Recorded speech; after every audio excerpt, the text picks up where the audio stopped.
About Ukraine. Cormac, you're on the air. Matt, thank you very much for taking the call. Look, the first thing I would open up by saying is I agree, I'd say 98, 99% with what Professor Clark has just said. He's somebody I respect hugely and follow closely since this horrible war began, or further invasion. But if I could just quote two people.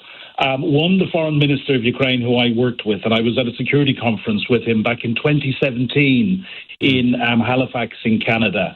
And he told the conference and the world's media who were there, unfortunately, I'm not sure anyone were listening, that no, we were not in a second Cold War. We were already in a hot war. You know, nobody was listening at the time. Only this week, Valery Zaluzny, who was the former head of the Ukrainian Armed Forces, he's now the new ambassador to the UK, was speaking in Chatham House. And I'll quote directly what he said. He said, "Is it a secret that China, North Korea, Iran have allied with Russia?"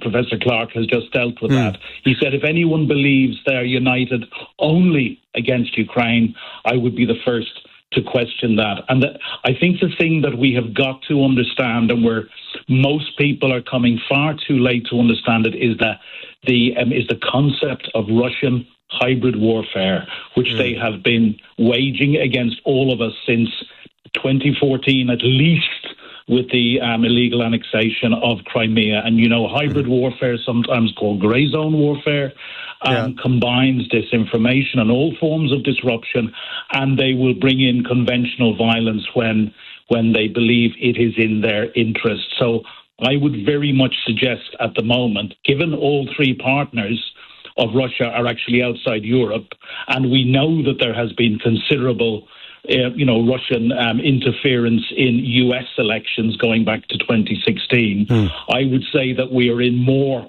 than the foothills. We are certainly in danger of an expanded European war, and in more than the foothills, because if it becomes a major European war, I think, it becomes a world war very, very quickly. Right. But I mean, yes, some people would say that that's just alarmist, though, because, it can still be contained. Doesn't necessarily have to end up where you suggest it might. Well, I take the point that Professor Clark said that, President Zelensky would say this because he wants to bring the support in, but just because it's in his advantage, as Winston Churchill said after the attack on Pearl Harbor in 1941, he famously said that he had had the best night's sleep that he had had in many, many times. In a long time, because he knew that America would now come in on the side, and he could see certainty that the evil of Nazism would be defeated.